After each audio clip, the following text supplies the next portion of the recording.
Yep. So I'm a researcher, but I'm also a student. I'm actually a student in Aberdeen. That's where I met Miss Ayabosa. But I do work for GE, and I've worked on electronics for years and coils for a number of years. So I was asked to present the coils, but I will probably give you a bit of an introduction to NMR and MRI. It's just very interesting stuff. I know that we have a group, I've been told, with really diverse background, various educational backgrounds and various interests.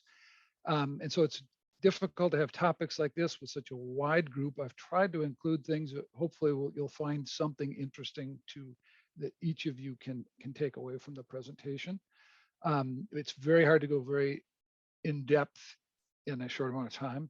The materials were developed for a laboratory that we're going to do later.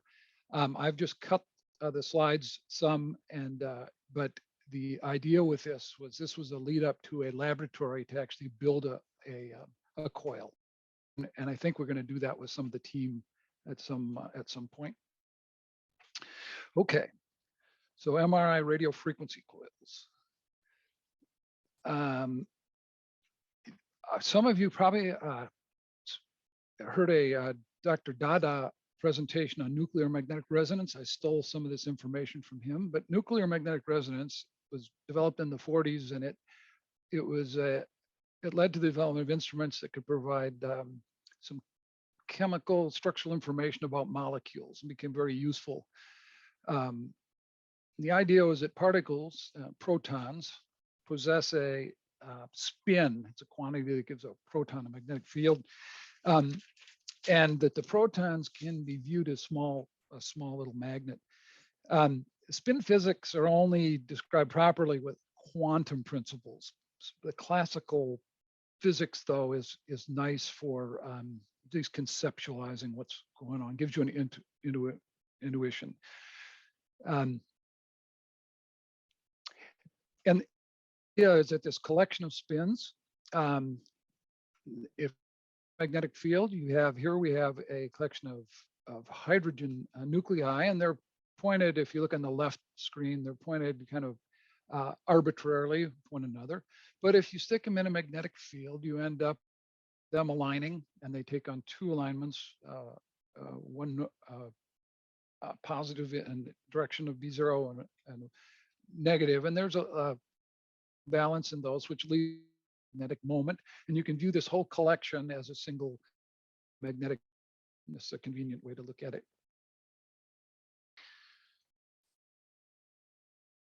Oops.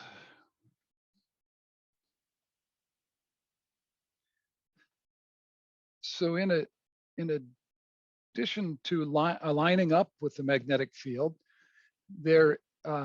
these nuclei will start processing. And this is a kind of a thing. It's similar to, and I'm not sure this is going to show up over our link, but I have a little top. If you can view a top on a tabletop, it starts processing. If you spin a toy top, it's that type of procession we're talking about, although this is happening up at many millions of times a second. It's called the Larmor frequency. And it varies depending on what nucleus you're looking at and the field strength. So it's this linear relationship between the field strength and the nucleus. And the idea for magnetic resonance is that if you apply a transverse field, you can get these to accept energy. These nuclei, you can get them to accept energy and resonate. Basically, it's the ability to store in these nuclei. Most of the effort is to knock these over. If it's in a human body, for example, something conductive, most of that energy is just heat, but a tiny bit gets stored in these nuclei, and that's the basis for resonance. It's the nucleus and resonance, and that's where the term nuclear magnetic resonance came from. And by tipping it over, you've produced something called transverse magnetization. So it is normal to the B field. There is a little video here, but it's not going to run, so I think I'll skip the video.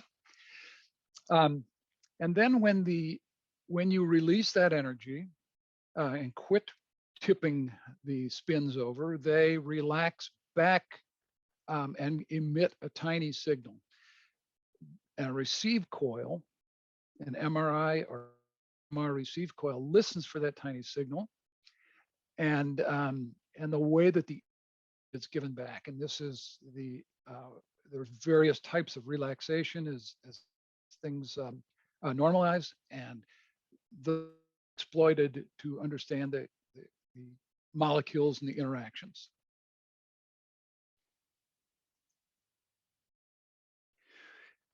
So magnetic resonance imaging, this was the idea that NMR, what we just described, NMR, you could use it perhaps for cancer detection. It was an example where the thought was, well, cancerous tissues and healthy tissues give up their energy differently. And so we should be able to distinguish cancerous tissues from healthy tissue. This in 1971. But this fellow Damadian was actually trying to move a person around to try to locate this thing. It was not really an imaging system as much as an NMR machine that was big enough for a whole body. So some other folks developed the spatial encoding aspect. This is quite interesting, where they realized that with the application of electromagnets, gradients, and tweaking the magnetic field a bit, you could add spatial information to an MRI signal and know then where it came from a volume. So there's generally three axes which you can tweak the magnetic field, and in doing so, that resonance that was occurring at a specific frequency is now moved slightly in frequency as you apply these gradients. And that's the way that spatial information is added, and you can create an image from that. They actually received the Nobel Prize for their work. And on the right, you can see a typical cylindrical MR system. The gradients, there may be a magnet with a very strong field to polarize the hydrogen protons, and then the gradients that tweak that magnetic field just slightly. And then the RF coils are inside of that, and we're going to talk about that. And I don't think I'll spend much time on this slide, but the idea is you have on the left, you have a three-dimensional object, a head in this example. Gradients plot, and you can find the spatial information by manipulating the gradients in certain ways, and that's a long, interesting topic here. It's giving me a warning that the internet is intermittent. Are you still hearing me okay, Ayabosa? Yes, we can hear you, Okay. sir. Okay, great. But the bottom line for MRI is that the addition of these gradient fields allow you to locate signals spatially. So you can, with the gradients, you can locate where the signal came from. And then the way that that signal, the energy is given up, can drive the contrast that you can get as you look at different parameters in the way the signal's given up. And that really is MRI's strength, is that you can change various parameters, highlight different contrasts. And it really is a remarkable technology. It always seems to me like it's in its infancy as people discover new ways to manipulate the gradients and so forth. And so the MR radio frequency coils, there are multiple coils in an MR system. The gradient coils that we talked about, the magnets are often created with a coil, a superconducting coil. But we're going to talk about the RF coils, and these are the things that I'll talk a bit about the transmit and receive coils, and I'll use these little figures. When we were talking about the ability to knock these things over into the transverse plane and create this magnetization, we use these little characters. So I'll use these throughout. These are the guys doing the hard work of tipping over the nuclei, and then for the receive, I just have an antenna like a radio receiver here as an indicator. You're usually trying to tip things over uniformly over a big volume. You receiving, you may be locally receiving. So you may have a small coil near something listening to that signal coming from a small portion of the anatomy, for example. Magnets are different shapes and orientations. In these two examples on the right, you have a magnet that it has a B0 field up and down. We're trying to produce this transverse field, so it's going to cut across it, right to left, or in and out would be transverse also. And then down below, the cylindrical magnet, which is much of the MR systems in the world. It's the most efficient way to make a magnet, a superconducting magnet. And the transverse fields, if the B0 is down the bore, the transverse fields are across it. And so you're trying to produce or detect fields that are normal to the B0 field, the main magnetic field. And this is probably something some folks have seen in physics class. The idea of Ampere's law, and just on the left, if you have a current in a wire, there's a B field that is formed around it, falls off quickly as you move away from the wire.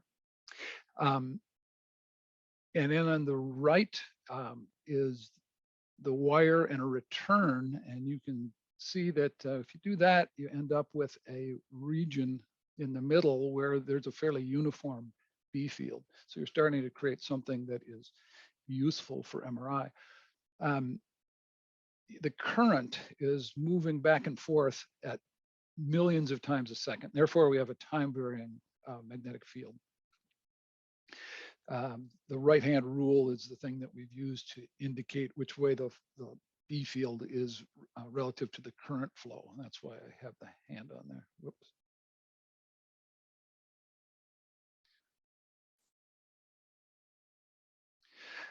Oops. So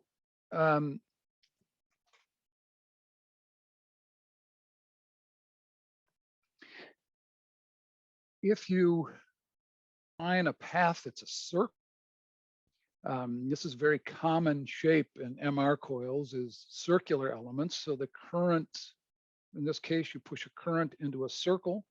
There's a particular field. The nice thing about a circle is you get a nice uniform field across the diameter of across the surface of the circular current flow. The issue is that it falls off fairly quickly. The intensity of this field falls off fairly quickly. It's probably useful to perhaps a one loop radius where it produces a useful field. So it may not be appropriate for a transmit coil. We're trying to uniformly excite an entire volume. So it might be classified as a surface coil, where you could set something like this and have the loop near the sensitive surface. But it is very, very common. Many coils are made up of loops, a single loop or multiple loops.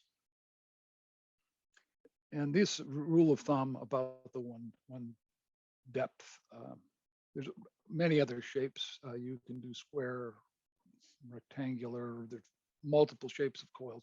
Loop's a very simple one, and it's what we intended for our lab, was to build a circular loop. But we're talking about, in a case of a loop, pushing a current into it, making it a transmit coil. And how do we then think about a receive coil, the other coil that we talked about? Transmit, tipping things over, the receive coil to detect the small signal. example, the analogy that I'm going to use here is the idea of a horn that you blow into. It can create a loud sound. And if you hold that horn up to your ear, it can be sensitive. You can have a enhanced sound if you hold this up to your ear and use it to listen. So in this case, we have a large sound and then the tiny echo coming back. You're listening to it with a horn. That's the key item for transmit and receive coils, this reciprocity, the idea that if you analyze something for its generated B field, if you put a current into it, you can also use that same analysis to look at its sensitivity pattern as you're listening. Obviously, we're not talking about sound. We're talking about small fields, electromagnetic fields, but it's a nice analogy for this. And another analogy with sound is that the loud tipping over of things could be a speaker, and a microphone could be the listening. So it's another audio analogy. So in this slide, what I tried to do here was show both a transmit, using a loop as a transmit coil, and using a loop as a receive coil. Identical coil, one in listening, one transmitting. And so again, we have Ampere's law, and we're driving a current into the loop on the left. We create a B field, and that B field can be used to tip these spins over into the transverse plane. That's the guy blowing the horn loud. And then in receive mode on the right, we've got the small signal being generated as those excited nuclei relax back to equilibrium, and we're listening. This would be Faraday's law, where you develop across the loop, and that's related to the B field emanated from the spins passing through the loop over the surface of the loop. But it's an identical coil in both cases, and in fact, you can make coils that both transmit and listen. It tends not to be in the industry today.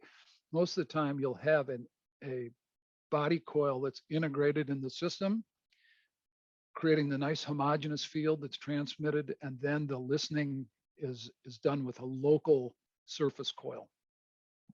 And that's the distinction that I'll use in this. There's various ways you can describe it, but a volume coil may be this coil that uniformly excites a big volume, transmit, tipping, and a surface coil is the local coil listening to small signals coming from the anatomy.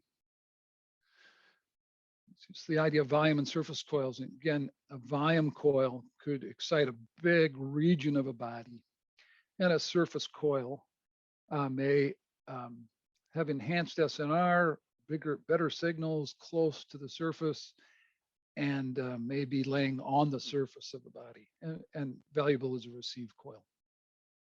Generally not used as a transmit coil, but these are just generalities. There's exceptions to all of this. Then the surface coil array, and this is generally, if you're a modern MR system, will have many coil, will consist of many loops.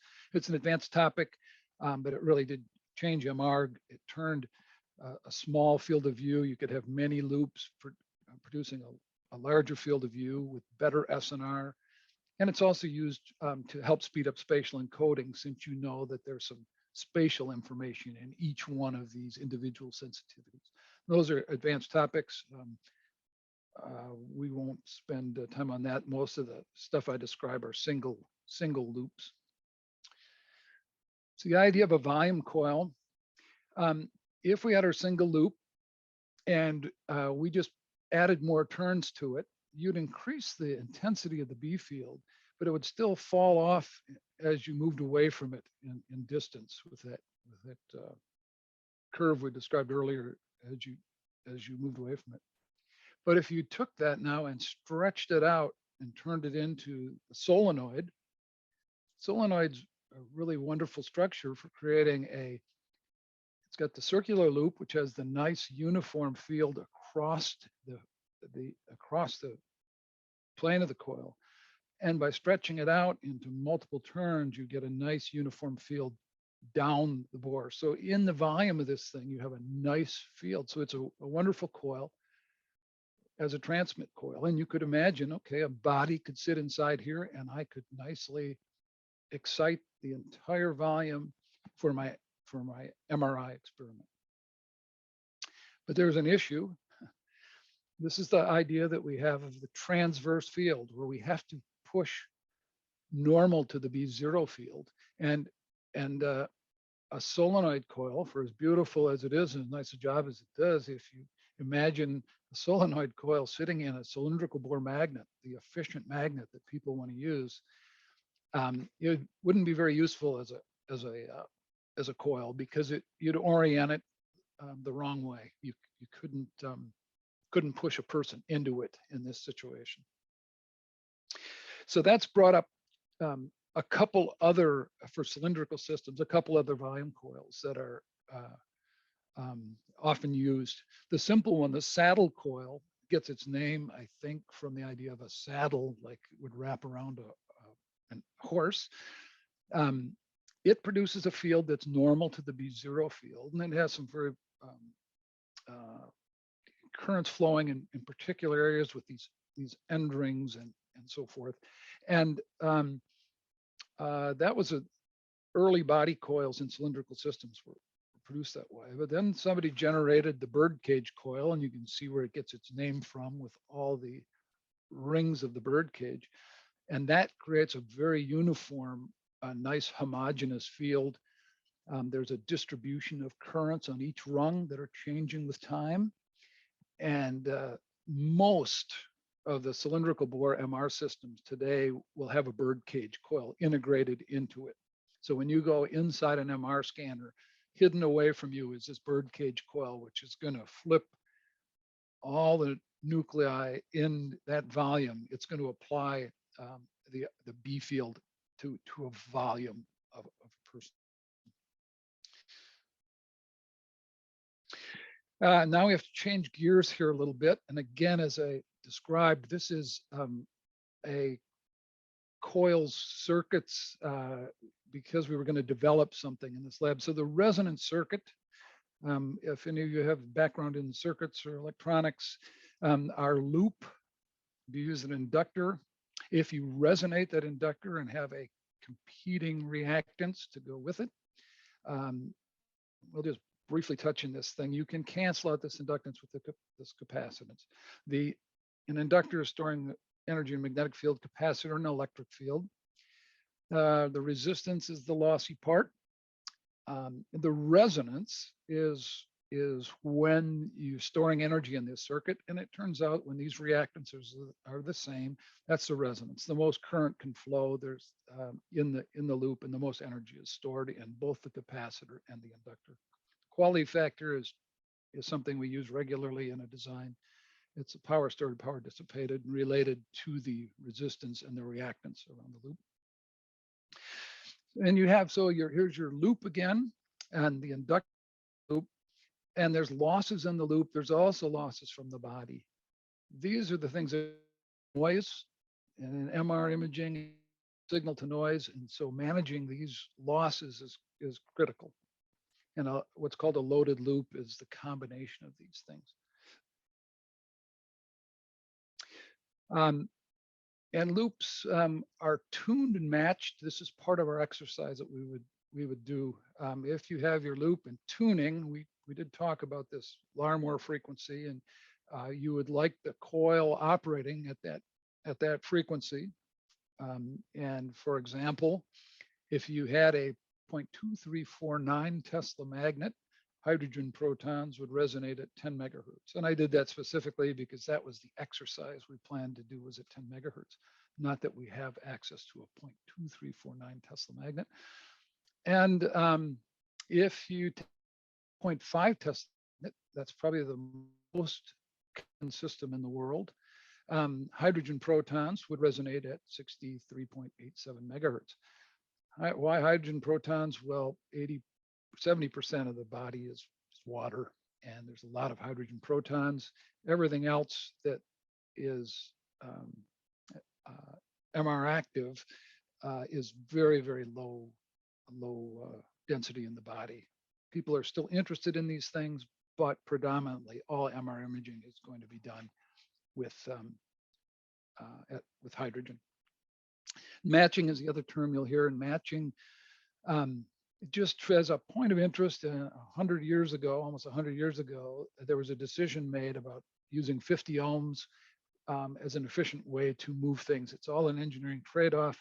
So 50 ohms, you'll often see equipment operating at 50 ohms, and it's all tied to a decision made 100 years ago by pioneers that were transferring communication systems on cable.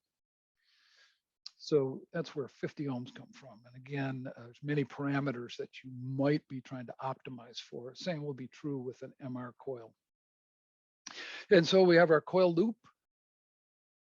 We've resonated it out, and we've created now just a lossy loop because it's resonant.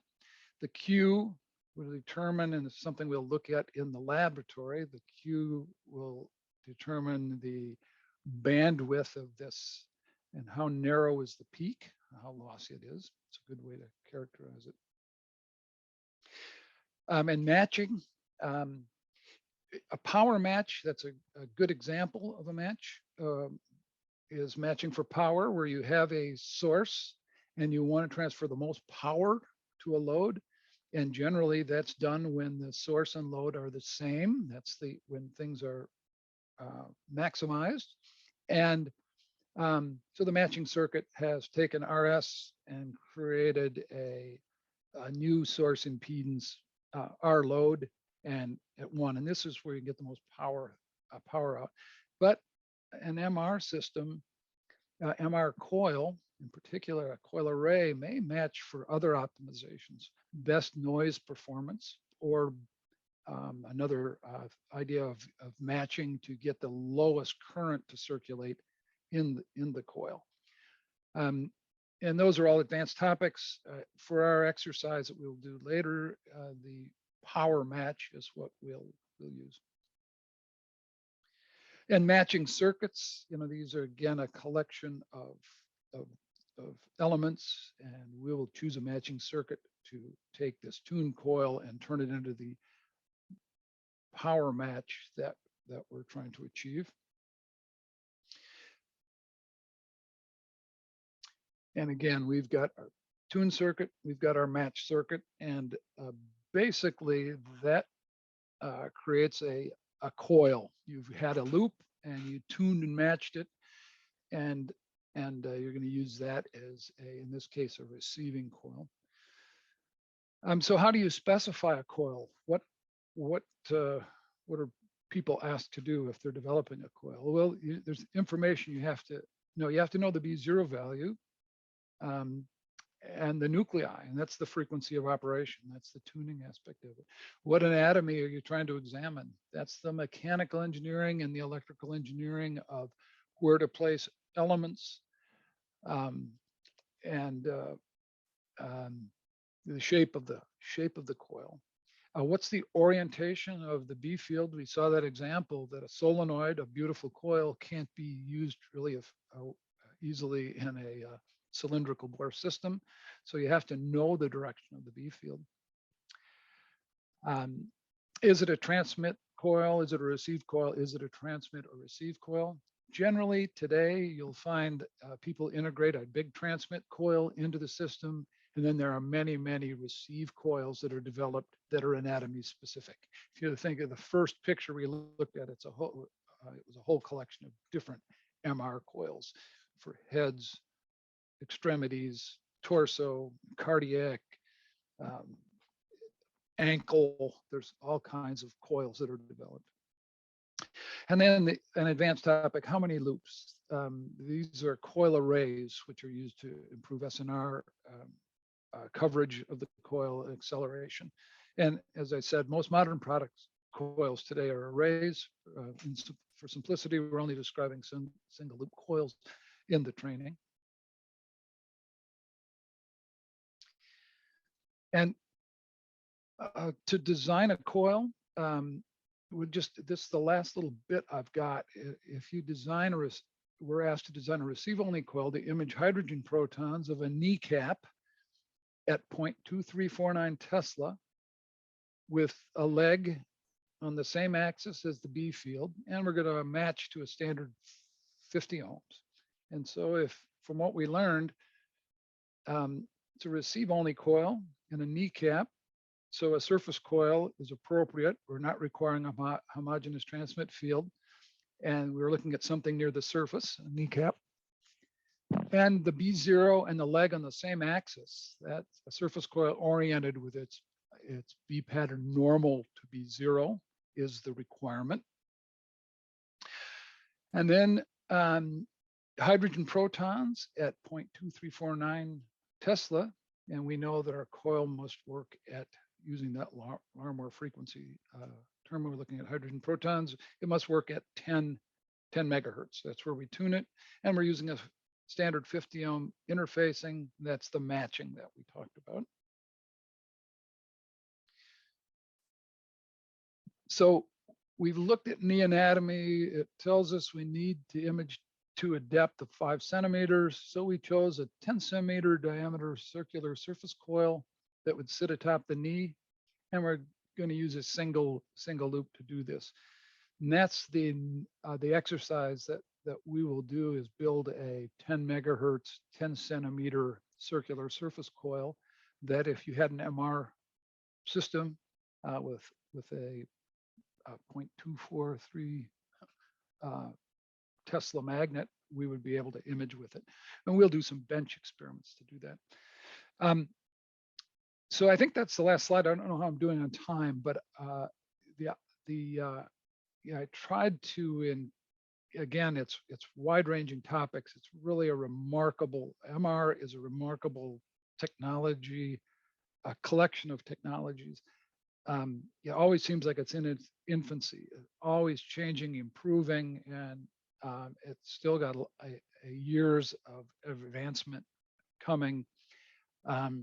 This is kind of hardware specific, talking about coil, but in MR, the physics of MR, the pulse sequences that are written, the development of magnets, the development of gradients. There's so many topics in MR that are interesting and compelling, and it's a great thing to study if you have interest in being exposed to many aspects of physics and hardware. MRI is really a remarkable thing. So I hope everybody got something out of this. I appreciate the time, and I think we're going to pause for questions. I don't know